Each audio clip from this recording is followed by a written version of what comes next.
Hello guys, welcome back to multi language fun. Guys எல்லோரும் எப்படி இருக்கீங்க?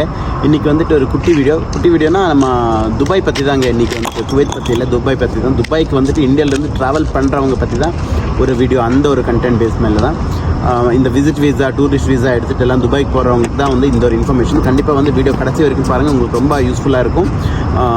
ஸோ இந்த வீடியோ வந்து உங்களை ஃப்ரெண்ட்ஸுக்கும் ஷேர் பண்ணுங்கள். சரி, வீடியோக்குள்ளே போகலாமா? எல்லா ஹாப்பி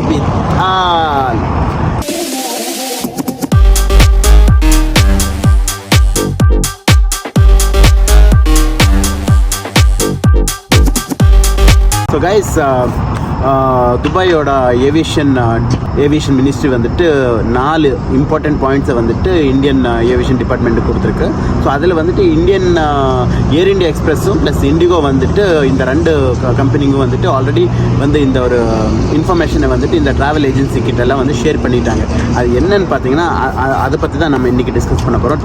டோட்டலி 4 பாயிண்ட். இந்த 4 பாயிண்ட் வந்துட்டு நீங்கள் வந்து ஃபாலோ பண்ணால் தான் வந்துட்டு நீங்கள் வந்து துபாய்க்குள்ளே போகலாம், விசிட்டிங் வீசா இல்லைனா டூரிஸ்ட் வீசா எடுத்துகிட்டு. ஸோ அந்த 4 பாயிண்ட் எதுன்னு பார்த்தீங்கன்னா, ஃபஸ்ட் பாயிண்ட்டு உங்களுக்கு வந்துட்டு நீங்கள் டிக்கெட் புக் பண்ணும்போது உங்களுக்கு வந்துட்டு அங்கே போய் நீங்கள் இறங்கும்போது உங்களோட அக்கௌண்ட்டில் வந்துட்டு மினிமம் வந்துட்டு 3000 dirhams இருக்கணும். இல்லைனா அதுக்கு ஈக்குவலண்ட்டாக வந்துட்டு 68,000 rupees இந்தியன் ருபீஸ் இருந்தால் போதும். நீங்கள் வந்து விசிட்டிங் விசா இல்லைனா டூரிஸ்ட் விசாவில் போகும்போது, இன்கேஸ் நீங்கள் அங்கே போயிட்டு ஒரு 2 மாதம் நீங்கள் வந்து ஸ்டே பண்ணணும்னு சொல்லிட்டாங்க, அந்த மாதிரி ஏதாவது இருந்துச்சுன்னா உங்கள் அக்கௌண்ட்டில் வந்துட்டு மினிமம் 5000 dirhams இருக்கணும். அது 5000 dirhams வந்து இந்தியன் மணிக்கு நீங்கள் வந்து கன்வெர்ட் பண்ணி பாருங்கள் எவ்வளோ வரும்னு சொல்லிட்டு.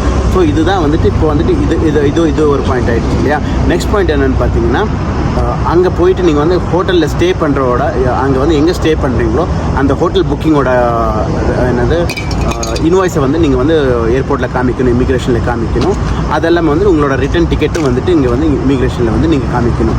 இதுதான் வந்து இவ்வளோ பாயிண்ட்ஸ் வந்து நீங்கள் வந்து கண்டிப்பாக நீங்கள் ஃபாலோ பண்ணணும். எதுவாவது இதில் வந்து நீங்கள் வந்து விட்டுட்டிங்கன்னா பிரச்சனை என்ன ஆகும் பார்த்தீங்கன்னா, குவைத் துபாயிலிருந்து அப்படியே வந்து உங்களை வந்துட்டு ஏர்போர்ட்லேருந்து திருப்பி அனுப்புவாங்க. திருப்பி அனுப்புனா வந்துட்டு நீங்கள் பயப்பட வேணாம். ஆனால் வந்து இந்த ட்ராவல் ஏஜென்சி உங்களுக்கு புக் பண்ணி கொடுப்பாங்கள்ல, அவங்களுக்கு தான் வந்து ப்ராப்ளம். ஏன்னா வந்து புக் பண்ண ட்ராவல் ஏஜென்சியில் வந்துட்டு தான் வந்து அவங்க இந்த சார்ஜஸ் வந்துட்டு இது பண்ணுவாங்க. அவங்களுக்கு தான் வந்துட்டு அந்த சார்ஜஸ் போடுவாங்க. இன்கேஸ் நீங்கள் வந்து ப்ரைவேட்டாக புக் பண்ணிட்டு போயிருக்கீங்கன்னு சொன்னீங்கன்னா கண்டிப்பாக வந்துட்டு உங்களுக்கு வந்துட்டு பிரச்சனை வரும். ஏன்னா வந்து அந்த அமௌண்ட் ஃபுல்லாக வந்து நீங்கள் தான் பேர் பண்ணணும், ரிட்டன் டிக்கெட்டோடது. ஸோ இந்த 4 பாயிண்ட்ஸும் வந்து நீங்கள் வந்து மறக்காமல் வந்து ஃபாலோ பண்ணுங்கள். ஸோ இதை வந்து நீங்கள் எல்லாமே வந்து கரெக்டாக ஃபாலோ பண்ணால் ஒரு பிரச்சனை இல்லை, நீங்கள் வந்து துபாய்க்கு ஹாப்பியாக போகலாம். ஸோ மறந்துடாதீங்க 4 பாயிண்ட்ஸு. ஸோ உங்கள் ஃப்ரெண்ட்ஸுக்கு வந்து இந்த ஒரு குட்டி வீடியோ ஷேர் பண்ணுங்கள், யாருக்காவது யூஸ்ஃபுல்லாக இருக்கும்.